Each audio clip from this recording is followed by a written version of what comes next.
Hello friends, आप सभी का एक बार फिर से स्वागत करते हैं हमारे चैनल ज्योति फन व्लॉग पर। तो आप सब देख रहे हैं दर्द से मोहब्बत भाग 104। तो दोस्तों, इससे पहले इस कहानी के 103 भाग अपलोड हो चुके हैं चैनल पर। अगर आप सबने नहीं पढ़ा है तो ज़रूर पढ़ लीजिएगा। तो चलिए देखते हैं आप सबने अब तक पढ़ा था। रुद्र ने किट्टू को देखकर कहा कि किट्टू, ये जो तुम्हारी एक्टिंग है ना, ये मेरे सामने मत किया करो, मुझे बिल्कुल पसंद नहीं है। मैं तुम्हारी ये एक्टिंग और तुम्हारे ये रियल आंसू अच्छे से पहचान लेता हूँ, समझे तुम। और ये जो तुम हमेशा अपने बच्चों को बचा लेती हो ना, इस बार नहीं बचा पाओगी। ये मत समझना कि मुझे कुछ पता नहीं चलता है। तुम अपने आंसुओं को हमेशा अपना सहारा लेती हो। तो अब देखते हैं आगे। तो किट्टू भी अब आंसू टपकाते हुए बोलती है कि हाँ हाँ, सब पता है आपको, सब कुछ पता है। अरे आप इस लड़की का दुख क्या जानोगे, इसका दुख तो मैं समझती हूँ, मुझे पता है। इसमें मैं अपने आप को देखती हूँ, क्योंकि मैं भी ऐसे ही नहीं बोल सकती थी। और एक आप है जो अब छोटे पैंथर पर भी शक कर रहे हैं। हमारे छोटे पैंथर ने कभी भी कुछ गलत काम किया है क्या? एक तो पहले ही आपने उसकी उस चुड़ैल लड़की के साथ शादी कर दी, और फिर बेचारा उससे जबरदस्ती के लिए रिश्ता खींचे जा रहा है। ऊपर से आप इस पर भी अब शक कर रहे हो कि ये गलत है। और कहते कहते किट्टू अवनी के कंधे पर सिर रखकर जोर जोर से रोने लगती है। तो वहीं अवनी ने भी कहा कि रुद्र भैया, बहुत हुआ आपका, क्यों मेरे छोटे पैंथर के पीछे पड़े रहते हैं आप? दोनों ही भाइयों को कुछ समझता नहीं है क्या? कुछ भी नहीं सूझता है। हर किसी को बस शक की नज़र से ही देखते हैं। मेरे बच्चे कभी भी कुछ गलत नहीं कर सकते हैं, मुझे पूरा विश्वास है। अगर वो एक लड़की की मदद कर रहे हैं तो इसमें गलत क्या है? तो क्या गलत कर रहे हैं आप ही बताइए। अगर आप नहीं चाहते हैं कि ये लड़की इस घर में रहे तो साफ साफ क्यों नहीं मना कर देते? साफ साफ मना कर दीजिए। तो छोटे पैंथर पर आप ऐसे शक क्यों कर रहे हैं? अब जाकर सारे बच्चों के चेहरे पर बड़ी सी मुस्कुराहट आ गई थी। अब वो भी समझ गए थे कि नियति को इस घर में अब कोई भी नहीं निकाल सकता है और कोई नहीं रोक सकता रहने से। पापा चाहे कितना भी शक कर ले, नियति तो अब इस घर में ही रहेगी। तो वहीं नियति भी अब सबको देख रही थी, उसे कुछ भी समझ में नहीं आ रहा था। वो इतना तो अब थोड़ा थोड़ा समझ गई थी कि शायद उसकी वजह से इस घर में लड़ाई हो गई है। तो नियति भी रुद्र और नील के सामने जाती है और फिर उसने इशारों में रुद्र और नील से कुछ कहा। मेरी वजह से प्लीज आप सब ऐसे लड़ाई मत करिए, मैं चली जाती हूँ यहाँ से। तो रुद्र और नील अब दोनों ही किट्टू के इशारे समझते थे, इसीलिए उन्होंने नियति के इशारे भी समझ लिए थे और वो जान गए थे कि नियति क्या बोल रही है। तो नियति ने भी अब एक बार फिर से अपने हाथ जोड़कर प्रताप हाउस से बाहर की तरफ जाने लगती है। तो नियति अभी जा ही रही थी तो सबके चेहरे एकदम से उतर गए थे। तो वहीं निव्यांश तो अभी मुंह घुमाकर खड़ा हो जाता है। उसे अब खुद पर बहुत ज्यादा गुस्सा आ रहा था कि वो नियति को यहाँ पर लेकर ही क्यों आया, क्यों उसे यहाँ पर लेकर आया। अगर वो ना आती, ना यहाँ से जा पाती। तो वही नियति जो अभी जा रही थी तो किट्टू की आंखों में भी सच में आंसू आ गए थे। किट्टू ने भी रुद्र के सामने जाकर कहा कि आप मेरे असली और नकली आंसू पहचान लेते हैं ना, तो बस अब बताइए कि मेरी आंखों में असली आंसू है कि नकली। बताइए मुझे, मैं रो रही हूँ या फिर एक्टिंग कर रही हूँ? रुद्र, आप सच में बहुत ही ज्यादा हार्टलेस है। आपको सच में किसी का भी दर्द दिखाई नहीं देता है। आप जैसे खुद है ना, आपने ऐसे ही नील भैया को भी बना दिया है, ठीक अपने जैसे हार्टलेस बना दिया है उन्हें। तो नील भैया भी पहले हमारी तरफ की बात करते थे, लेकिन अब तो बस वो आपकी हाँ में हाँ ही मिलाते रहते हैं। तो किट्टू को देखकर अब रुद्र के चेहरे पर भी बड़ी सी मुस्कुराहट आ गई थी। तो रुद्र ने भी किट्टू को पकड़कर अपने सीने से लगा लिया और फिर उसे चुप कराते हुए कहा कि मैंने उसे जाने के लिए तो नहीं कहा है, समझी तुम? मैंने कब कहा है उसे यहाँ से जाने के लिए? तो रुद्र ने भी फिर से बंदरों की टुकड़ी को देखकर कहा कि जाओ, जाकर उसे लेकर आओ अपने दोस्त को अभी के अभी। और ये सुनते ही सारे एक साथ बाहर की तरफ भागे। तो पांचों भी नियति के पास पहुंच गए थे। तो नियति अब प्रताप हाउस के मेन गेट तक ही पहुंच गई थी, लेकिन जैसे ही उसने मेन गेट को छुआ तो निव्यांश ने अपना हाथ उसके हाथ पर रख दिया और फिर उसे पीछे खींचकर मुस्कुराते हुए बोला कि पापा, चाचू मान गए हैं, तुम कहीं नहीं जा रही हो, तुम आज से प्रताप हाउस में रहोगी, चलो अंदर चलते हैं। तो नियति को अब कुछ भी समझ में नहीं आया। तो निव्यांश ने उसकी कलाई को पकड़कर खींचता हुआ उसे अंदर की तरफ लेकर आ गया। तो वहीं चारों भी अब खुशी खुशी अंदर आ गए थे। थोड़ी देर के बाद सब डाइनिंग टेबल पर बैठकर खाना खा रहे थे, लेकिन बंदरों की टुकड़ी का दिल अभी भी जोरों से धड़क रहा था। उनकी दिल की धड़कनें स्पीड के साथ भाग रही थी। जब तक वानर सेना वहां पर बैठी थी तब तक बंदरों की टुकड़ी ढंग से खाना भी नहीं खा सकती थी, उन्हें तो बहुत ज्यादा टेंशन थी। तो वहीं अवनी, दिशा, किट्टू तीनों ही अब नियति को बहुत प्यार से खाना खिला रही थी। वो तीनों ही नियति को अब ऐसे ट्रीट कर रही थी जैसे नियति सच में बहुत ही ज़्यादा स्पेशल हो सबके लिए। और फिर थोड़ी देर के बाद शुभ का फ़ोन वाइब्रेट होता है तो उसने अपना फ़ोन जब चेक किया तो नील और रुद्र की तरफ देखने लगा। तो तीनों ही अब डाइनिंग टेबल से एकदम से खड़े हो गए और सीधा स्टडी रूम की तरफ चले गए। वो तीनों अभी सीढ़ियों तक ही पहुंचे थे तो उनके जाते ही अब चारों ने गहरी गहरी सांस खींची। वो बंदरों की टुकड़ी एक मुस्कुराहट के साथ देखने लगी। तो वहीं स्टडी रूम में नील ने कहा कि हाँ शुभ बोल क्या बात है। तो शुभ ने कहा कि भैया शोभित दिल्ली में है। तो रुद्र ने कहा कि दिल्ली में क्या कर रहा है वो, अगर वो दिल्ली में है तो यहाँ पर राजस्थान में क्यों नहीं आता है, वहाँ उसका क्या काम है, अपनी फैमिली से मिलने क्यों नहीं आता है। शोभित पागल हो गया है क्या, उनके बिना शिखा रो रो कर पागल हो रही है मगर उसे तो कोई फिक्र ही नहीं है। उसके बच्चे शिखा को माँ नहीं कहते हैं और वो दिल्ली में है बिना ये सोचे समझे कि यहाँ पर क्या हाल होगा उसकी फैमिली का। कहीं ऐसा तो नहीं है उसने दिल्ली में किसी लड़की से शादी कर ली हो और शिखा को ना पता हो। तो शुभ ने कहा कि नहीं भैया ऐसा कुछ भी नहीं है, वो इस वक्त जेल में है। और ये सुनते ही नील और रुद्र की आंखें हैरानी से फैल गई और वो शुभ की तरफ देखने लगे। तो रुद्र ने कहा कि ये तुम क्या कह रहे हो शुभ। तो शुभ बोलता है कि मैं सच कह रहा हूँ भाई, मैंने ये पता करवाया है कि शोभित अभी दिल्ली की जेल में बंद है। तो रुद्र ने पूछा लेकिन जेल में क्यों बंद है, क्या किया है उसने। तो शुभ बोलता है कि वो तो शोभित से मिलने के बाद ही हमें पता चलेगा कि आखिर वो किसके इल्जाम में जेल गया है, किसने शोभित को जेल में बंद करवाया है, आखिर उसका गुनाह क्या है। तो लेकिन हाँ पिछले 10 साल से वो अभी जेल में ही है, उसे उम्र भर की कैद हुई है भैया। ये सुनते ही अब रुद्र और नील के चेहरे पर हैरानी के भाव आ गए थे और उन्हें तो समझ नहीं आ रहा था कि अचानक से शोभित को जेल कैसे हो गई। उनका दिल भी धड़कने लगा था। आखिर उन्होंने शिखा से वादा किया था कि वो शोभित को लेकर आएंगे, उसके पास लेकर आएंगे, लेकिन शोभित को तो अब उम्र कैद हो गई थी। तो रुद्र ने कहा कि नील हमें शोभित से मिलना होगा और पता लगाना होगा कि क्या हुआ था, आज ही दिल्ली के लिए निकलते हैं। तो नील ने अभी शुभ की तरफ देखकर कहा कि शुभ निहाल को कॉल करो अभी के अभी, हमें सीधा आकर एयरपोर्ट में मिलेगा वो, हम चारों को अभी के अभी दिल्ली के लिए निकलना होगा और ये पता लगाना पड़ेगा कि शोभित आखिर जेल में क्यों बंद है। जितनी जल्दी हो सके हमारे जाने का इंतजाम करो तुम। तो शुभ ने भी जल्दी से हाँ में अपनी गर्दन हिला दी और फिर सीधा स्टडी रूम से बाहर आ गया। तो शुभ ने अभी सारे बच्चों को देखकर कहा कि मैं और भाई किसी काम से दिल्ली जा रहे हैं, इसीलिए तुम सब मिलकर ऑफिस संभाल लेना, हमें थोड़ा सा वक्त लगेगा आने में। तो संकल्प एकदम से खड़ा हुआ और थोड़ा सा मुंह बनाकर बोलता है कि अरे पापा अभी ऑफिस मैं नहीं संभाल पाऊंगा। इस बार अभी शुभ ने गुस्से में संकल्प को देखकर कहा कि पीट कर मानेगा या फिर मानकर पीटेगा, जल्दी से बता मुझे, मेरे पास वक्त नहीं है। तो सब ने भी एक साथ में कहा कि बिना पीटे ही मान जाएंगे। तो दिशा ने भी हंसते हुए कहा कि लेकिन तुम्हारे चाचू ने तो ये ऑप्शन ही नहीं दिया है, आप क्या करोगे। और फिर ये सुनकर सारे भाई थोड़ा सा मुंह बनाकर एकदम से बैठ गए और फिर वहीं घर की तीनों औरतें काफी ज्यादा हंसने लगती हैं। तो शुभ बोलता है कि अच्छा अच्छा ठीक है, अब चुपचाप से ऑफिस चले जाना, समझे तुम सब।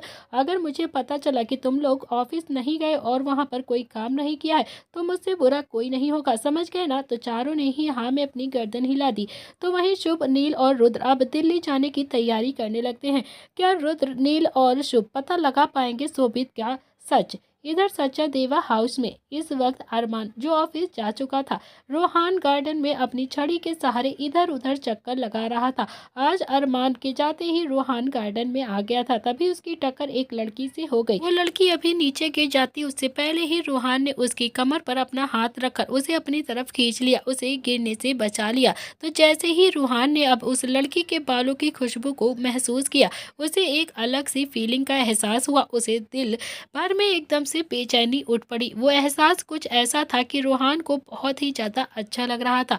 रोहान को अभी एकदम से याद आया कि अस्पताल में भी जिस लड़की से वो टकराया था उस लड़की के बालों में से भी ऐसी ही खुशबू आ रही थी। वही एहसास उसे आज फिर से हो रहा था। लेकिन रोहान को तो अब उस हॉस्पिटल वाली लड़की का नाम तक नहीं पता था और ना ही वो एकदम से श्योर था कि ये वही लड़की है जो उसे हॉस्पिटल में टकराई थी। तो थोड़ी देर के बाद रोहान ने अब उसे खुद से थोड़ा सा दूर किया। तो रोहान ने कहा कि कौन हो तुम, यहाँ पर क्या कर रही हो। वो लड़की अभी कुछ बोलती उससे पहले ही वहाँ पर नीलिमा जी आ गई। तो नीलिमा जी ने कहा कि ये मेरी फ्रेंड की पोती है, अमेरिका से आई हुई है, तो कुछ दिन के लिए यहीं पर रहेगी, मैंने इसे यहाँ पर रखने के लिए बुलाया है। तो रोहान ने कहा कि ठीक है दादी, लेकिन प्लीज अपनी फ्रेंड की पोती से कहिए कि ठीक से चले, अंधा मैं हूँ वो तो अंधी नहीं है ना, अगर मैं यहाँ पर नहीं होता ना तो अभी ये गिर जाती। तो नीलिमा ने भी उस लड़की की तरफ देखते हुए कहा कि रूही थी, तुम ठीक से पहुँच तो गई थी, कोई प्रॉब्लम तो नहीं हुई ना? तो रूही अभी कुछ देर तक तो रूहान को ही देखती रहती है और फिर रूही को भी एकदम से याद आया था कि वो भी रूहान से हॉस्पिटल में टकराई थी। तो रूही ने भी कहा कि नहीं, मुझे कोई प्रॉब्लम नहीं हुई, मैं अच्छे से कैब लेकर आ गई थी। तो नीलिमा भी रूही को लेकर सीधे अंदर चली जाती है। तो वहीं रूही के जाते ही रूहान के चेहरे पर भी एक बड़ी सी मुस्कुराहट आ गई थी। तो वहीं नीलिमा जो खींचती हुई रूही को एक कमरे में लेकर आती है और फिर उसे बहुत ही बुरी तरह से लगभग छटकती हुई गुस्से से बोलती है कि तुम्हें रूहान के करीब जाना है और तुम्हें इतना करीब जाना है कि उसके कबर्ड में से उस फाइल को भी चुरा लो, समझी तुम, जो तुम्हें मैंने बताया है। तो रूही ने भी अब अपने आंसुओं को कंट्रोल करके कहा कि दादी, आप ऐसे कैसे कर सकती हैं, प्लीज मेरे साथ ऐसा मत करिए, वो तो आपका पोता है ना, और आप अपने पोते के साथ ऐसे गद्दारी कैसे करेंगी? और सबसे बड़ी बात तो ये है कि आपका पोता देख भी नहीं सकता है। तो नीलिमा ने गुस्से से कहा कि तुम बस अपने काम से काम रखो, समझी तुम, मुझे लेक्चर मत झाड़ो यहाँ पर, वरना जानती हो ना कि क्या होगा। तुम्हारी बहन इस दुनिया से गायब हो जाएगी और अगर अपनी बहन को चाहती हो तो जैसा कहा जा रहा है ठीक वैसा ही करो और मुझे ज्यादा भाषणबाजी मत दो। तो रूहान के साथ दोस्ती बढ़ाओ, उसके करीब जाओ, उसे अपने प्यार में पागल कर दो, समझी तुम, इतना कि वो तुम्हें अपने कमरे में खुद लेकर आ जाए, समझी तुम, उसे इतना ज्यादा मजबूर कर दो। रूही बेबस सी आवाज में बोलती है कि ठीक है, लेकिन मेरी बहन को कुछ मत करना प्लीज, मुझे और कुछ भी नहीं चाहिए, जैसा आप चाहती हैं मैं ठीक वैसा ही करूंगी, आपके कहने के मुताबिक सारा काम करूंगी, आपको वो फाइल भी लाकर दे दूंगी, लेकिन मेरी बहन को छोड़ देना। तो नीलिमा जी ने कहा कि हाँ हाँ छोड़ देंगे तुम्हारी बहन को, वैसे भी तुम्हारी उसे गूंगी बहरी बहन का हम क्या ही करेंगे, हमें कोई मतलब नहीं है उससे, लेकिन अगर तुमने अपने काम को जल्दी से अंजाम नहीं दिया ना तो फिर तो तुम्हारी बहन की गारंटी भी मैं नहीं देती हूँ, कुछ भी हो सकता है उसे। तो वहीं अरमान जो अपने ऑफिस में अभी बैठकर काम कर रहा था, आज अरमान को थोड़ा थोड़ा गुस्सा भी आ रहा था और तभी उसका मैनेजर आकर बोलता है कि सर आज आपको एक इम्पोर्टेंट मीटिंग में जाना है, आप भूल तो नहीं गए ना? तो अरमान अभी थोड़ा सा चिढ़ते हुए बोलता है कि यार रूहान ने ऑफिस क्या छोड़ा, मेरी तो पूरी की पूरी बैंड ही बजी हुई है, पता नहीं कब डोनर मिलेगा और कब रूहान ये सब कुछ पहले की तरह संभालेगा, मुझे तो बस इस ऑफिस से छुट्टी चाहिए। तो अरमान ने अभी फिर से मैनेजर की ओर देखते हुए कहा कि ठीक है मैं आता हूँ, तुम चलो। और थोड़ी देर के बाद फिर अरमान अपने ऑफिस से निकलकर आकर एक गाड़ी में बैठकर वहां से चला जाता है। तो करीब 1 घंटे के बाद अरमान और उसके काफिले की गाड़ी एक बिल्डिंग के सामने आकर रुक जाती है। तो अरमान जो अपने आंखों पर गोगल्स लगाए था, अरमान और उसके बॉडीगार्ड, उनके साथ बहुत सारे स्टाफ मेंबर्स जो गाड़ी से उतरकर सीधा बिल्डिंग के अंदर चले जाते हैं। तो अरमान ने भी अब अपनी इम्पोर्टेंट मीटिंग अटेंड की और फिर उसके बाद अपने काफिले के साथ फिर से बिल्डिंग के बाहर आ गया। तो अरमान ने अभी अपने मैनेजर से देखते हुए कहा कि तुम सब घर चले जाओ, मुझे थोड़ा सा काम है और मैं भी घर चला जाता हूँ, थोड़ा सा थक भी गया हूँ आज। तो अरमान भी अब अपनी गाड़ी में बैठने लगता है। तो उसके एक बॉडीगार्ड ने कहा कि सर आप अकेले जाएंगे क्या? तो अरमान ने कहा कि हाँ, मैं कोई बच्चा हूँ क्या जो अकेले नहीं जा सकता हूँ, मैं अकेले चला जाऊंगा, तुम सब अपने अपने घर चले जाओ, मैं चला जाऊंगा। तो अरमान भी गाड़ी लेकर अकेला ही वहां से बाहर की तरफ चला जाता है। तो अरमान अपनी गाड़ी लेकर करीब 10 किलोमीटर दूर आ चुका था। अरमान को शायद कहीं और ही जाना था, इसीलिए उसने अपने काफिले को वहीं पर छोड़ दिया था। अरमान अभी घर नहीं जा रहा था, वो कहीं और ही जा रहा था। तो अरमान ने देखा अब थोड़ी थोड़ी सी शाम हो गई थी। तो वहीं अरमान अभी एक सुनसान सी सड़क पर ड्राइव कर रहा था, तभी अरमान की गाड़ी एकदम से बंद पड़ गई थी। तो अरमान ने अभी 2-3 बार अपनी गाड़ी स्टार्ट करने की कोशिश भी की थी, लेकिन उसकी गाड़ी अभी स्टार्ट ही नहीं हो रही थी। अब तो अरमान ने गुस्से में स्टीयरिंग पर अपना हाथ जोर से मारा और फिर इरिटेट होकर गाड़ी से बाहर आ गया। अरमान गाड़ी से बाहर उतर कर गया तो अरमान ने भी आसपास अपनी नजरें घुमाई तो आसपास अभी घना जंगल ही था। अरमान की गाड़ी एक सुनसान जगह पर आकर रुक गई थी। तो अरमान ने भी गाड़ी का इंजन अच्छे से चेक किया, लेकिन उसे समझ में नहीं आ रहा था कि आखिर गाड़ी खराब कैसे हो गई, अचानक से गाड़ी बंद क्यों हो गई। तभी अरमान ने अपनी गाड़ी का बोनेट बंद किया और फिर उसकी नजर सामने गई तो सामने से एक लड़की भागती हुई आ रही थी। उस लड़की लड़की ने जीन्स और कुर्ती पहनी हुई थी और वो पूरी स्पीड के साथ भागती हुई अरमान की तरफ ही आ रही थी। अरमान ने भी नजर बांध कर देखा तो उसकी आंखें खुली की खुली रह गई। वो भी अपनी भौएं तान कर उस लड़की को गौर से देखने लगा। वो लड़की कोई और नहीं थी बल्कि अंशिका थी, जो भागती हुई सीधा अरमान की तरफ आ रही थी।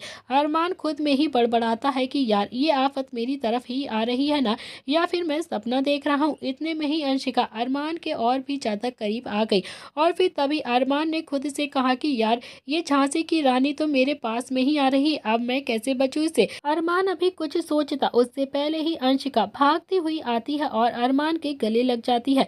अंशिका ने अरमान को टाइटली हग किया हुआ था तो अंशिका अभी बहुत ज्यादा हाँफ रही थी। वहीं अरमान तो अभी अंशिका के ऐसे झटके से गले लगने से बहुत ज्यादा फ्रीज सा हो गया था। अंशिका की गर्म सांसें अरमान के खुले सीने पर पड़ रही थी तो अरमान भी अब पूरे तरीका से एकदम से जम गया था। उसे भी समझ में नहीं आ रहा था कि आखिर सडनली उसके साथ ये क्या हो गया। तो वहीं अंशिका ने अब अरमान को बहुत ही कसकर पकड़ा हुआ था। उसे बहुत ज्यादा डर लग रहा था, जैसे वो उसे कभी छोड़ेगी नहीं। तो अंशिका के अब इतना ज्यादा करीब होने से अचानक ही अरमान के चेहरे पर भी हल्की सी मुस्कुराहट आ गई थी और थोड़ा थोड़ा सा टेंशन भी। तो उसने अपने दोनों बाहें अंशिका की कमर पर बिना सोचे समझे ही लपेट दी और फिर अगले ही पल अंशिका ने भी अरमान के सीने पर अपना हाथ रखकर उसे धक्का देते हुए कहा कि मिस्टर अरमान सचादेवा, पागल तो नहीं है क्या आप?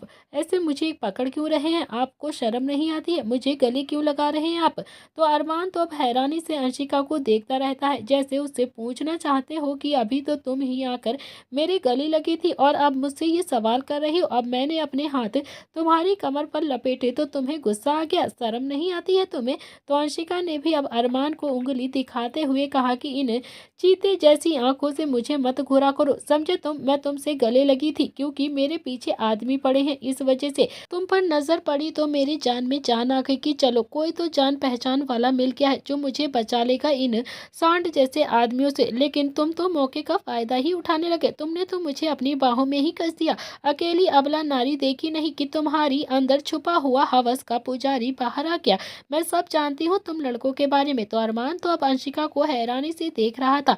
इतने में ही अंशिका ने फिर से अपनी आंखें छोटी की और फिर अरमान को घूरते हुए कहा कि ओ मिस्टर, मैं उस टाइप की लड़की नहीं हूँ जैसा कि तुम सोच रहे हो, समझे तुम? जो तुम्हारी बॉडी और तुम्हारी शक्ल, तुम्हारा पैसा देखकर फिसल जाऊंगी। मुझे मेरी ऊपर बहुत ज्यादा कॉन्फिडेंट है, समझे तुम? मैं अंशिका प्रताप सिंह हूँ, समझ गए ना? कोई ऐसी वैसी लड़की नहीं हूँ जो तुम्हारे इस हीरो जैसी शक्ल को देखकर इम्प्रेस हो जाऊंगी। तो अरमान ने भी एक गहरी सांस ली और फिर हाथ बांध कर कहा कि अच्छा तो ठीक है, तुम किस टाइप की लड़की हो वो मुझे बताओ। तो अंशिका ने भी अब अरमान की गाड़ी के बोनेट पर बैठ गई और फिर अपनी अलती पलती मारकर बोलती है कि मैं थोड़ी अलग टाइप की लड़की हूँ। यू नो व्हाट, जो कहानियों में प्रिंसेस होती है ना, बिल्कुल वैसी सुंदर प्यारी सी। कोई मुझे एक नज़र में देख ले तो ना अपने दिल पर हाथ रख लेता है और आहें भरने लगता है। ठीक उसी टाइप की लड़की हूँ मैं। तो अंशिका भी अरमान की तरफ देखती हुई खुद की ही तारीफ किए जा रही थी और फिर अचानक ही बोलती है कि जिसे भी हम देख लेना पलट कर उसी को अपना गुलाम कर लेते हैं। अंशिका की ऐसी पागलों वाली बातें सुनकर अरमान को तो अब बहुत ज्यादा हंसी आ गई थी और अरमान से भी रोका नहीं गया। अरमान तेज तेज से हंसने लगा तो वहीं अंशिका अब गुस्से में अरमान को घूरने लगती है।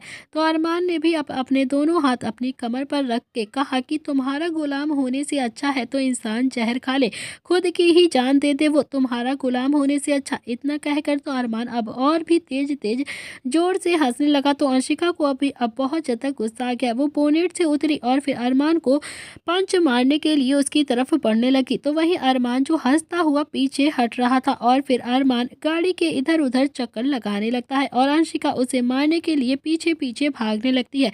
दोनों ही गाड़ी के राउंड घूम रहे थे तो तभी वहां पर कुछ आदमी आ जाते हैं और फिर उन आदमियों को देखकर अंशिका के चेहरे पर डर आ गया था। उसे बहुत ज्यादा डर लग रहा था उन सब आदमियों को देखकर।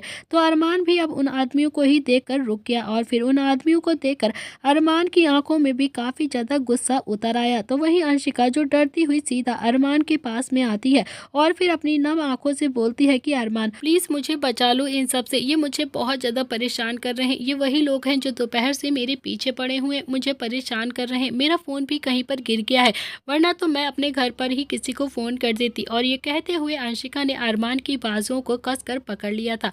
तो अरमान ने अब उन आदमियों को देखा तो वो आदमी सच में बहुत ज़्यादा ताकतवर थे, बहुत ज़्यादा बाउंसर्स को भी फेल कर रहे थे। तो उनका शरीर भी सच में बहुत ही ज़्यादा मजबूत था, देखने से ही लग रहा था कि जैसे वो लोग राजस्थान के नहीं है बल्कि किसी ने उसे हायर करके यहाँ पर बाहर से बुलाया गया है।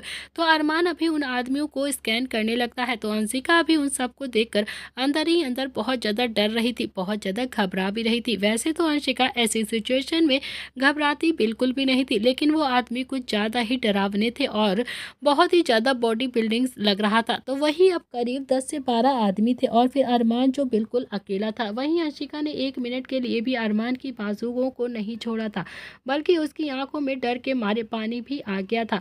उन आदमियों में से अब एक आदमी ने कहा कि ए लड़की, चुपचाप से हमारे साथ चलो, वरना अच्छा नहीं होगा। अगर हमने तुम्हारे साथ जबरदस्ती की ना तो चलने के लायक भी नहीं रहोगी तुम, इसीलिए कह रहा हूँ चुपचाप से आ जाओ। तो अरमान ने धीरे से अंशिका का हाथ पकड़ा और बाजू को छुड़ाया और फिर अंशिका ने भी भरे हुए गले से कहा कि अरमान प्लीज़, मेरी तुम्हारी लड़ाई अलग है, प्लीज़ मुझे मत छोड़ो, प्लीज़ मुझे बचा लो, ये मुझे अपने साथ लेकर चले जाएंगे अरमान प्लीज़।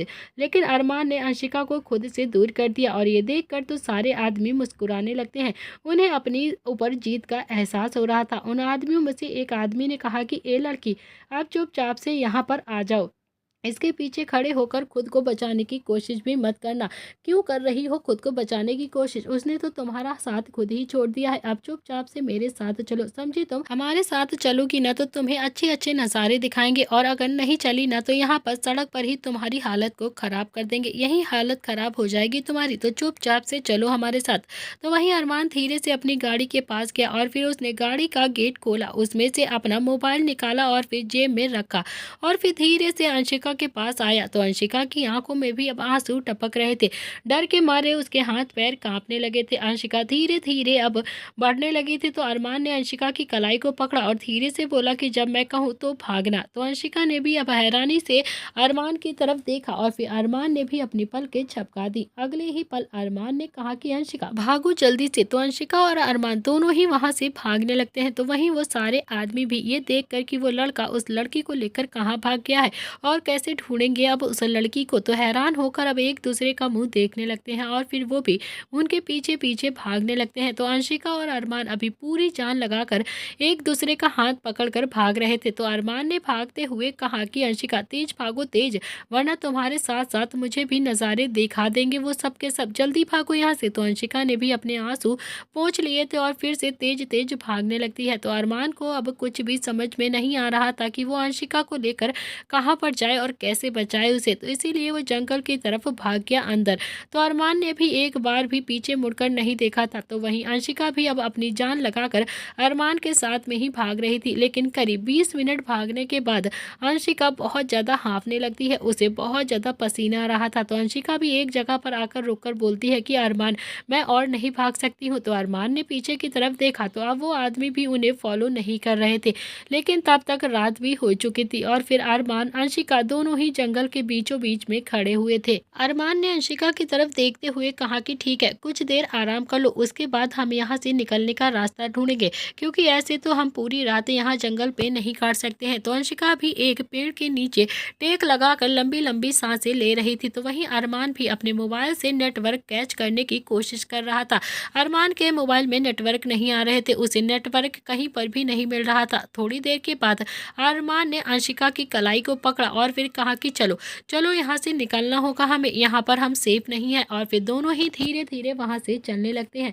रात भी धीरे धीरे अब काली होती जा रही थी। तो अंशिका का अब डर भी लगने लगा था। अंशिका चाहे जैसी भी थी, चाहे कैसी भी थी, लेकिन हाँ, उसके अंदर थे तो किट्टू के भी गुण। वो भी अब ऐसी सिचुएशन में बहुत ज़्यादा डर जाती थी जब भी उसे ऐसे अकेलापन होता था। काफ़ी दूर चलने के बाद अरमान और अंशिका को रास्ता नहीं मिला था, ना ही अरमान को अपने फ़ोन में नेटवर्क मिल रहे थे और चलते चलते चलते अंशिका ने अरमान से पूछा कि अरमान, तुमने कार में से क्या निकाला था? अरमान जो अपना नेटवर्क चेक कर रहा था, अपने फ़ोन में काफ़ी ज़्यादा बिजी था, उसने बिना अंशिका की तरफ देखते हुए कहा कि यही अपना फ़ोन और क्या। और ये सुनते ही अंशिका जोर से हंसने लगती है। तो अरमान ने मुड़कर पीछे देखा और बोला कि हंस क्यों रही हो? अंशिका ने भी अब अरमान की तरफ देखते हुए कहा कि इतना रिस्क लेकर तुमने फ़ोन निकाला और इसमें तो अभी तक नेटवर्क तक नहीं आए, क्या ज़रूरत थी तुम्हें फ़ोन निकालने की? तो अंशिका को ऐसा हंसता हुआ देखकर अरमान के चेहरे पर भी हल्की सी मुस्कुराहट आ गई थी।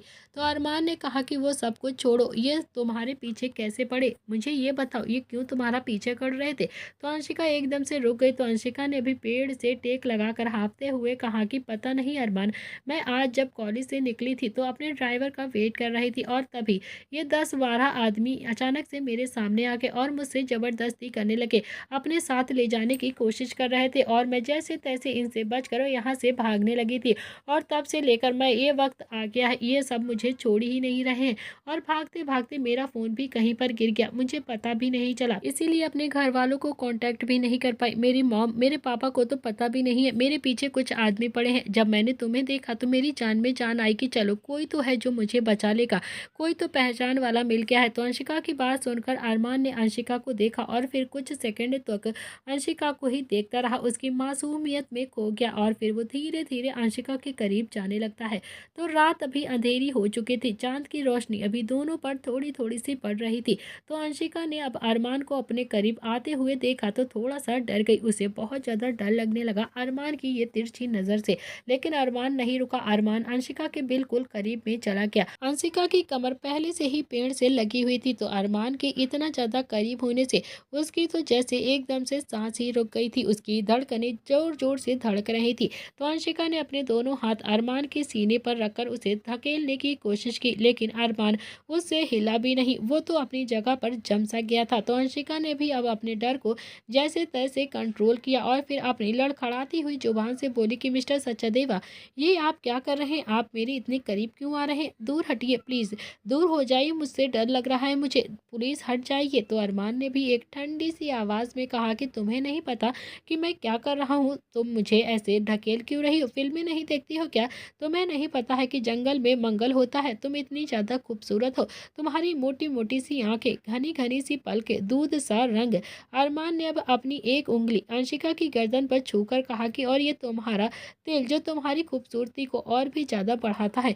मैं ना तुम पर फिदा हो गया हूँ, मुझे तुमसे प्यार हो गया है और ऊपर से ये तुम्हारा घबराना, मैं तो पागल होता जा रहा हूँ तुम्हें देखकर। अब तुम ही बताओ, आखिर हूँ तो मैं एक मर्द ही, तुम्हारी खूबसूरती पर नहीं फिसलूंगा तो किसकी खूबसूरती पर फिसलूंगा? देखो ना आसपास कितना ज़्यादा रोमांटिक माहौल है, अंधेरी रात, चमकता हुआ चांद, तुम इतनी खूबसूरत, मैं इतना ज़्यादा हैंडसम, हमारे बीच कुछ तो होना ही है ना, कुछ तो होगा ज़रूर आज हमारे बीच में। और तुम्हें ऐसा क्यों लगता है कि मैं ये मौका हाथ से जाने दूंगा? आज तो मैं ये मौके को हाथ से जाने ही नहीं दूंगा, इतना अच्छा मौका मुझे फिर कभी नहीं मिलेगा।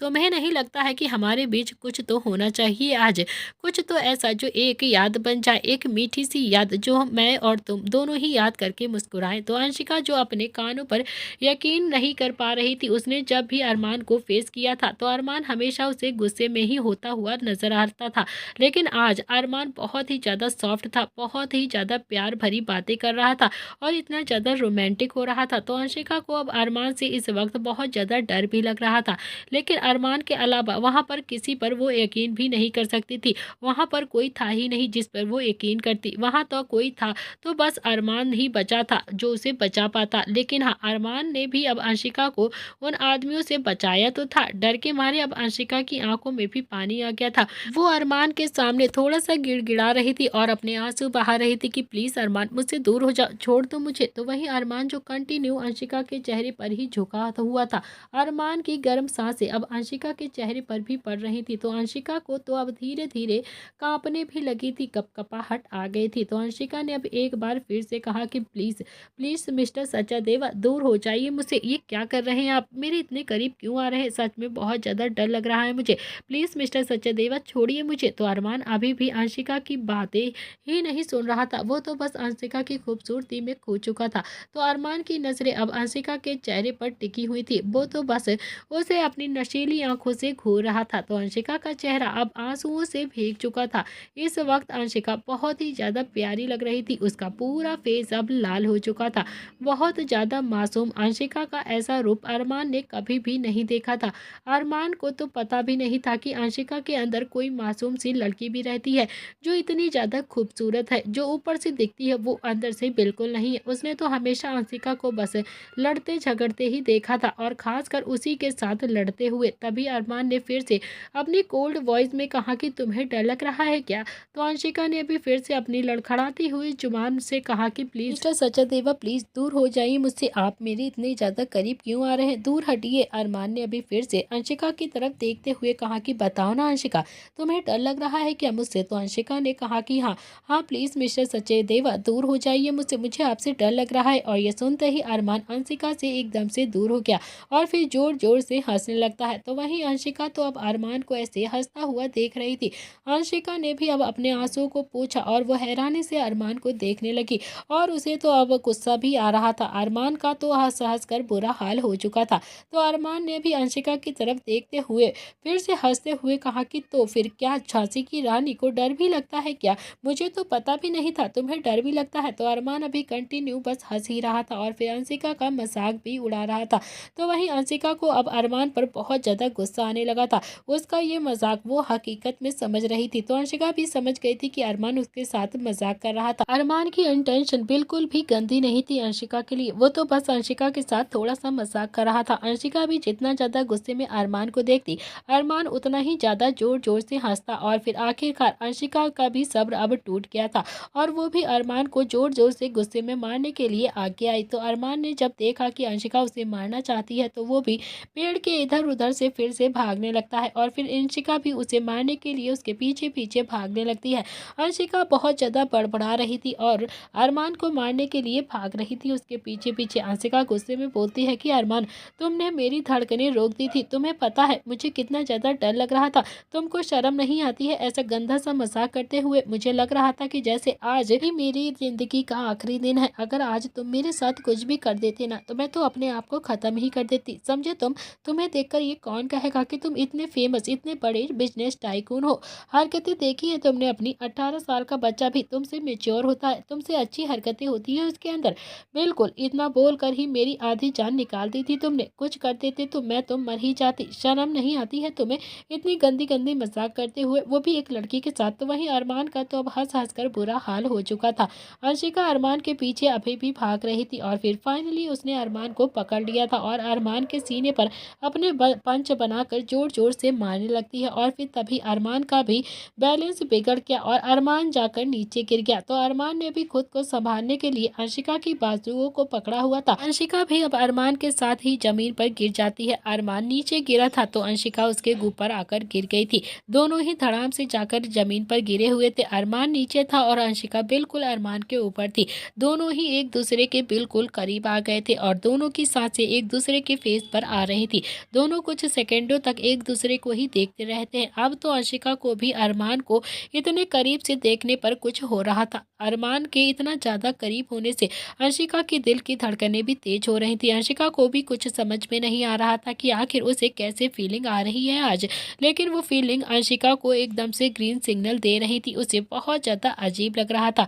अरमान तो पहले ही अंशिका की खूबसूरती में खो चुका था, तो अचानक ही अब दोनों अपनी सांसों में वापस आते हैं। दोनों ही अपने सेंस में वापस आए और फिर अरमान ने एक ठंडी सी आवाज़ में कहा कि अंशिका उठ जाओ वरना सच में कुछ हो जाएगा और इस बार मैं मजाक बिल्कुल भी नहीं कर रहा हूँ।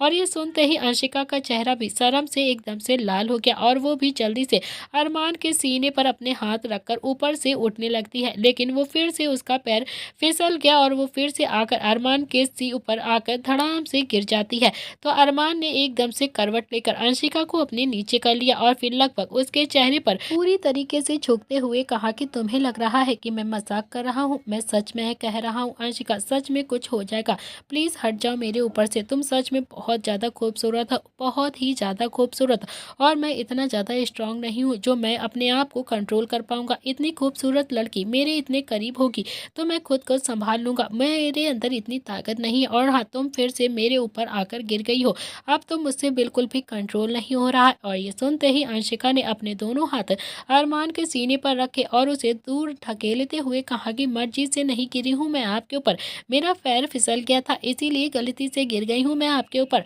तो अरमान अभी अंशिका से ज़्यादा दूर नहीं हुआ था, तो दोनों अभी फिर से एक दूसरे को देखने लगते हैं। तो वहीं अंशिका के दिमाग में भी अरमान के कहे हुए शब्द घूम रहे थे, तो कि वो मैं मजाक नहीं कर रहा हूँ, मैं सच कह रहा हूँ, अभी के अभी कुछ हो जाएगा, मेरे इतने करीब मत आओ। तो अभी अंशिका का दिमाग भी घूम रहा था। अंशिका अरमान को खुद से दूर करने की बहुत ज़्यादा कोशिश कर रही थी, लेकिन अरमान अंशिका से दूर ही नहीं हुआ। तो तभी दोनों के अभी कान में कुछ फुंकराने की आवाज़ आ रही थी, तो दोनों ने ही अब एक ही डायरेक्शन में अपना चेहरा घुमाकर देखा, तो उन दोनों के पास अभी एक सांप फन फैलाए हुए खड़ा हुआ था। तो दोनों की आंखें तो अब हैरानी से फैल गई थी, दोनों के दिल में एकदम से धड़ाक से उठती है। तो दोनों ने भी फिर से एक दूसरे को देखा और अपनी फैलती हुई आंखों से थोड़ा सा मुंह बनाने लगे, तो फिर एकदम से झटके से रोल रोल होकर खड़े हो गए। तभी अंशिका तो उस सांप को देखकर भागने की कोशिश कर रही थी, तो वहीं अरमान अंशिका के बिल्कुल पीछे में खड़ा हुआ था। तो अंशिका ने कहा कि मिस्टर सचदेवा, आप ये क्या कर रहे हैं, आप प्लीज भागाइए भागाइए आप इसे, ये तो हमें काट लेगा। तो अरमान ने भी थोड़ा सा डरते हुए कहा कि यार मैं कैसे भगाऊंगा, मुझे खुद ही बहुत ज़्यादा डर लगता है सांप से, मैं बहुत ज़्यादा डरता हूँ, मुझे नहीं, तुम ही भगाओ इसे वरना ये मुझे काट लेगा, भगाओ अंशिका इसे जल्दी से यहाँ से। तो अरमान की बातों पर तो अब अंशिका को भी बहुत ज़्यादा गुस्सा आ रहा था और फिर बहुत ज़्यादा हंसी भी आ रही थी। तो अंशिका ने भी कहा कि अच्छा, इतने बड़े बिजनेस टाइकून हैं आप और आप एक सांप से डर गए, बाप रे बाप, इतना ज़्यादा डरपोक हैं आप। तो अरमान ने कहा कि अच्छा, तुम तो छिपकली से नहीं डरती हो ना, तुम्हें भी तो छिपकली से डरती हो ना। तो अंशिका बोलती है कि हाँ हाँ डरती हूँ। अरमान ने कहा कि तो फिर क्या, छिपकली तो इतनी सी होती है, तुम तो उससे भी डर सकती हो, तो क्या मैं ये 5 फुट का सांप, मैं इससे नहीं डर सकता हूँ क्या, मैं भी तो इंसान हूँ, मुझे भी डर लगता है, मैं भी सांप से बहुत ज़्यादा डरता हूँ, इसे भगा दो अंशिका प्लीज़, वरना सच कहता हूँ मैं ना डर से ही मर जाऊँगा यहाँ पर। तो वहीं अंशिका तो अभी छू छू करके उसे भगाने की कोशिश कर रही थी, लेकिन वो सांप ऐसा का ऐसा ही उन दोनों को देख रहा था, वो तो अपनी जगह से जरा सा टस मस भी नहीं हुआ था। तो अंशिका अब थोड़ा सा मुंह बनाते हुए बोलती है कि हे महादेव के नाग, प्लीज़ चले जाओ ना, देखो हम दोनों पहले से ही बहुत बड़ी प्रॉब्लम में हैं, हम दोनों ही आपसे बहुत ज़्यादा डर रहे हैं, प्लीज़ चले जाइए, ऊपर से आप हमारी प्रॉब्लम और ज़्यादा बढ़ा रहे हैं, प्लीज़ चले जाओ ना आप। देखो अगर आप यहाँ से चले गए ना, तो मैं सच कहती हूँ मंडे को महादेव पर जल जरूर चढ़ाऊंगी। तो अंशिका की बात सुनकर अरमान ने कहा कि ये पागल औरत, ये भगवान शिव का नाग नहीं है, ये तो कोई और है जो तुम्हारी बात सुनकर यहाँ से चला जाएगा, तुम पर तरस कर जाएगा, समझी तुम, ये काट लेगा भी, ये तो एक जंगली सांप है, ये काट लेगा हमें। अंशिका ने जब अपने लिए पागल औरत सुना, तो उसे सांप से ज्यादा अरमान पर गुस्सा आने लगा था और वो अपने दांत पीसते हुए हल्का सा पलटी और गुस्से में बोलती है कि तुम्हारा दिमाग खराब है क्या, तुम्हें किस एंगल से मैं औरत नजर आ रही हूँ, मैं तो अभी लड़की हूँ, आपने मुझे औरत कैसे कहा। तो अरमान ने अंशिका की बाजुओं को पकड़कर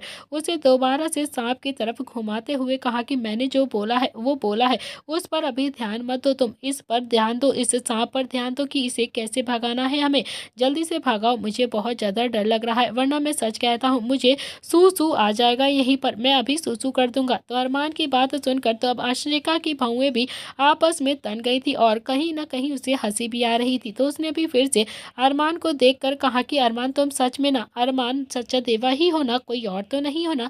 तो अरमान ने भी फिर से अंशिका को सांप की तरफ घुमाते हुए कहा कि तुम इसे भगाओ ना, बार बार मेरी तरफ क्यों देखने लगती हो तुम, नहीं तो ये सीधा हमारे पास आ जाएगा, पहले तुम इसे भगा दो, फिर मैं तुम्हारे सामने खुद आकर खड़ा हो जाऊंगा, जी भर कर मुझे देख लेना, जितना चाहूंगी ना उतना देख लेना, मगर पहले इसे भगा दो। तो वहीं वो सांप दोनों को देख रहा था, जैसे उनकी लड़ाई देखकर वो इंजॉय कर रहा, वो सांप अभी उन दोनों को ही घूर रहा था। थोड़ी देर के बाद वो सांप अभी एक पेड़ के नीचे चला गया, तो जिसे देखकर अरमान और अंशिका दोनों ही ने ही राहत की सांस ले ली। तो वहीं अंशिका ने अरमान की बाजुओं पर मारकर गुस्से से कहा कि अरमान सचदेवा, तुम्हें देखकर लगता नहीं है कि तुम्हें डर भी लगता होगा, मुझे तो लगता था कि तुम बहुत ज़्यादा स्ट्रांग हो, तुम तो किसी से डरते ही नहीं हो, लेकिन आज पता चला तुम तो सच में बहुत ही ज़्यादा डरते हो, बहुत ही ज़्यादा डरपोक हो, तुम इतनी बॉडी बिल्डर हो तब भी इतना ज़्यादा डरते हो। तो अभी अरमान तो वहाँ पर अंशिका की बाजुओं के पीछे छुपा था, सांप चला गया है। तो अरमान ने भी अपने दोनों हाथ अपनी कमर पर रखकर अंशिका की ओर देखते हुए कहा कि ये बॉडी तो मैंने बस लड़कियों को दिखाने के लिए बना रखी है, लड़ने के लिए थोड़ी ना बना रखी है, मुझे तो बहुत ज़्यादा डर लगता है इन सांप से। तो अंशिका ने भी अब अपने दांत थोड़ा सा पीसते हुए कहा कि मिस्टर सचदेवा, तभी तो मैं कहूँ कि तुम बाउंसर से लड़ने की जगह मुझे यहाँ पर लेकर भाग कर क्यों आ गए, मुझे भी लग रहा था कि आप सच में बहुत ज़्यादा डरपोक हैं। तो अरमान अरमान भी अब 2 कदम अंशिका की तरफ बढ़ा और बोला कि तो तुम्हारे लिए उन आदमियों से पिट जाता क्या मैं? अपना मुँह फुड़वा लेता उन आदमियों से, वो भी तुम्हारे लिए 10-12 आदमी थे, वो तो चटनी बना देते मेरी और फिर साथ में तुम्हारी भी, समझे तुम? अब तो अंशिका अरमान की तरफ बढ़ती है और फिर अरमान जो 2 कदम पीछे हट गया था अंशिका को देखकर, तो अंशिका भी थोड़ा-सा एटीट्यूड के साथ बोलती है कि हाँ, जब तुम मेरा हाथ पकड़कर भागे थे ना, तो मैं तभी समझ गई थी कि तुम उन आदमियों से बहुत ज़्यादा डर गए हो और लड़कियों से भी ज़्यादा डरते हो तुम तो। अब अरमान थोड़ा-सा आगे आया और फिर अंशिका 2 कदम पीछे हट गई और फिर अरमान ने कहा कि देखो, मुझे ना रोहान भाई ने कहा था कि अच्छे बच्चे कभी भी बाहर झगड़ा नहीं करते हैं और इसीलिए तो मैंने उन इतने बड़े बाउंसर्स को पाल कर रखा है। मैं जब भी स्कूल में लड़ता था ना, तो रोहान भाई आकर मुझे बचा लेते थे और हमेशा मुझसे कहते थे कि ऐसे लड़ते झगड़ते नहीं है किसी से। फिर उन्होंने मुझे जीवन की एक सीख दी कि जब तक लड़ाई से बच सकते हो बच जाओ, बाकी फालतू में तो किसी से लड़ो ही मत, क्योंकि अगर तुम किसी को मारोगे हड्डी तो वो भी तुम्हारी तोड़ेगा ही ना, और अगर वो सारे बाउंसर्स मिलकर मुझे मारते ना, तो मेरा तो कचुम्बर ही बन जाता। मैं अकेला क्या ही कर पाता उन इतने सारे बाउंसर्स का, इसीलिए मैंने भागना ठीक समझा। तुम क्या मुझे साउथ इंडियन का फिल्म का हीरो समझती हो क्या, जो मैं एक ही बार में सबको जमीन चटा देता? मैं अपना एक पैर उठाऊंगा और फिर 10 आदमी ऐसे ही गिर जाएंगे। मैं कोई हीरो थोड़ी ना हूँ साउथ इंडियन का। तो अरमान की बात सुनकर अंशिका काफी ज्यादा इरिटेट हो रही थी। अंशिका अरमान की तरफ 2 कदम बढ़ती है और फिर अरमान जो 2 कदम पीछे हट गया और फिर तभी उनके कानों में फुरफुराने की आवाज फिर से आती है। तो दोनों ने ही अभी फिर से एक ही डायरेक्शन में देखा, तो वहां पर अभी 4-5 सांप फन फैलाए खड़े हुए थे। तो वो सांप भी अब बहुत ही ज्यादा अजीब था, खुद तो उन दोनों के मजे ले रहा था और फिर अपने दोस्तों को भी बुलाकर ले आया था। वो चारों पांचों सांप उन दोनों को देख रहे थे कि आओ देखो, तुम्हें 2 कुत्ते बिल्ली को लड़ते हुए दिखाता हूँ। इसी तरह से वो सांप अपने सारे दोस्तों को लेकर आ गया था। तो वहीं अरमान ने जब 4-5 सांप को देखा, तो उसके दिल की धड़कनें तो अब जोर जोर से धड़कने लगती हैं। अरमान ने भी थोड़ा सा मुंह बनाकर कहा कि अंशिका, ये तो अपने दोस्तों को भी बुलाकर ले आया हमारे मजे दिखाने के लिए। यार कितना ज्यादा चीटर है ये तो हमसे चीटिंग करके चला गया था और फिर से आके आज मेरा इंसानियत से भरोसा ही उठ गया। बहुत ज्यादा चीटर लोग हैं इस दुनिया में। तो वहीं अंशिका भी चारों पांचों सांपों को देखकर डरने लगी थी, इसीलिए उसने भी धीरे धीरे पीछे हटकर एक बड़ा सा डंडा उठा लिया था और वो उस सांप को भगाने की कोशिश करने लगती है। तो वहीं अरमान तो अंशिका के बिल्कुल पीछे में खड़ा हुआ था। जैसे जैसे अंशिका अभी छू छू कर रही थी, वैसे वैसे अरमान भी शू शू कर रहा था ताकि वो सांप जल्दी से वहां से भाग जाए। तो अंशिका को अभी जितना ज्यादा सांप से डर लग रहा था, उससे कहीं ज्यादा अरमान पर गुस्सा आ रहा था। तो वहीं अरमान के पास भी एकमात्र अंशिका ही सहारा था, जो उसे सांप से बचा सकती थी। इसीलिए अरमान भी अंशिका की बाजू को पकड़कर उसके पीछे में शू शू कर रहा था। अंशिका नहीं होती तो अरमान तो डर कर वहीं पर बेहोश हो जाता। तो अंशिका ने भी बहुत देर तक उन सांपों को भगाने की कोशिश की, लेकिन वो सांप तो जैसे उन दोनों के मजे लेने के लिए ही आए थे। वो ऐसे के ऐसे ही फन फैलाए खड़े रहते हैं और वहां से टस के मस भी नहीं हुए। तो अंशिका ने भी धीरे से कहा कि अरमान, ये सांप नहीं जाएंगे, लगता है हम दोनों को ही यहाँ से जाना होगा। तो अंशिका ने भी अब अरमान का हाथ पकड़ लिया और फिर अरमान की तरह ही धीरे से बोली कि जब मैं कहूँ तब भागो तो तुम भागना, समझे तुम? तो अरमान ने भी अब बच्चों की तरह हाँ में अपनी गर्दन हिला दी और कहा कि हाँ ठीक है, जैसा तुम कहोगी मैं वैसा ही करूँगा। और फिर अंशिका ने कहा कि 1 2 3 और झट से बोला कि अरमान भागो, और फिर दोनों ही वहां से भाग गए। दोनों ही भागते हुए 700-800 मीटर की दूरी पर चले गए थे। दोनों ही फिर से अब एक पेड़ के पास आकर टेक लगाकर हाँफने लगते हैं। और थोड़ी देर के बाद अंशिका ने कहा कि अरमान, यहाँ से निकलने का कोई तरीका ढूंढो, मुझे यहाँ पर अब बहुत ज़्यादा डर लग रहा है। तो अरमान ने कहा कि अंशिका, हमें नहीं पता है हम जंगल के कितना अंदर आ गए हैं और रात को मैं कहाँ से कोई रास्ता मैं ढूंढूंगा। अब तो सुबह ही कोई रास्ता मिलेगा, अब तो सुबह ही इस जंगल से बाहर निकल पाएंगे। हमें तो पता भी नहीं है कि हम किस तरफ जाएंगे रास्ता ढूंढने। तो अरमान भी अब उस पेड़ पर टेक लगाकर बैठ गया था, क्योंकि थक तो अब वो भी बहुत ज़्यादा गया था। तो अंशिका ने कहा कि तो क्या हम इसी तरह पेड़ के पास बैठे रहेंगे रात में?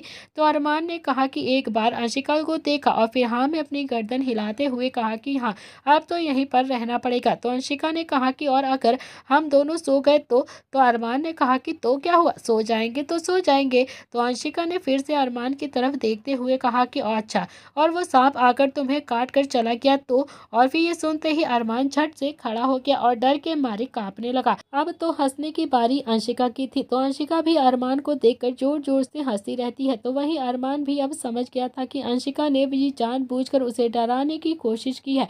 तो अरमान ने भी कहा कि अब ज्यादा हंसो मत, समझी तुम, मैं जानता हूँ तुम मेरे साथ मजाक कर रही थी। अंशिका ने भी अपनी हंसी कंट्रोल कर ली और फिर धीरे से बोली कि तुम मिस्टर अरमान सचादेवा यहाँ से निकलने की तकरीब सोचिए कुछ। यहाँ पर हम ऐसे नहीं रुक सकते हैं, रात भर यहाँ पर नहीं रह सकते हैं हमें यहाँ से निकलना ही होगा। तो अरमान भी अब इधर उधर देखने लगता है, इस जंगल से बाहर कैसे निकला जाए। उसे भी अब कुछ भी समझ में नहीं आ रहा था कि आखिर वो रात गुजारेंगे कहाँ पर, कैसे रहेंगे। तो जमीन पर बैठकर तो वो रात गुजार नहीं सकते थे, क्योंकि उसे अंशिका ने अच्छे से डरा जो दिया था। तभी दोनों के कानों में शेर की दहाड़ने की आवाज आती है। तो दोनों ने ही अब एक दूसरे को देखा, तो दोनों ही डर रहे थे, एक दूसरे के पास आने लगे थे कि तभी अरमान ने अपना सलाइवा गटकते हुए कहा कि भारत में शेर बचे हुए हैं क्या। तो रूहान तो कह रहा था कि खत्म हो गए, भारत में कोई शेर ही नहीं बचे हैं।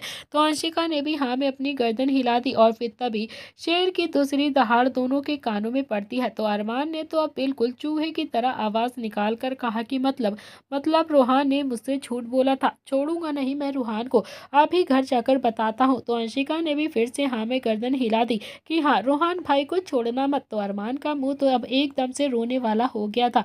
उसने थोड़ा सा मुंह बनाते हुए कहा कि अंशिका, सारे जानवर हमें ही मिलेंगे क्या। तो अंशिका ने भी कहा कि जंगल में जानवर ही तो मिलते हैं, और क्या यहाँ पर अच्छे अच्छे इंसान मिलेंगे क्या, क्लब बार कैफे तो मिलेंगे नहीं यहाँ पर तो जानवर ही होते हैं।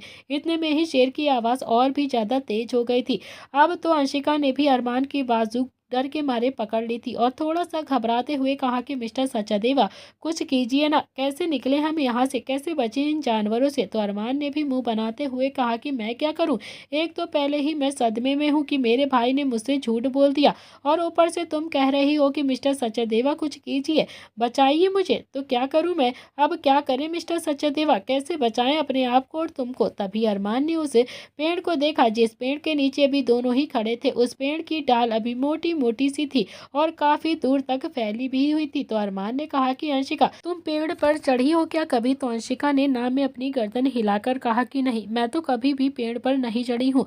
तो अरमान ने कहा कि तो ठीक है, आज चढ़ जाओ पेड़ पर, इस पेड़ पर ही बैठ जाते हैं, रात गुजार लेते हैं। शेर पेड़ पर नहीं चढ़ पाएगा और ना ही सांप चढ़ पाएगा, हम शेर और सांप दोनों से ही बच जाएंगे, हमें इस पेड़ पर चढ़ जाना चाहिए। अब मेरा मुंह मत देखो, चढ़ जाओ जल्दी से। तो अंशिका भी पेड़ पर चढ़ने लगती है, लेकिन उसी से पेड़ पर चढ़ा ही नहीं जा रहा था, क्योंकि आज से पहले अंशिका कभी पेड़ पर चढ़ी ही नहीं थी।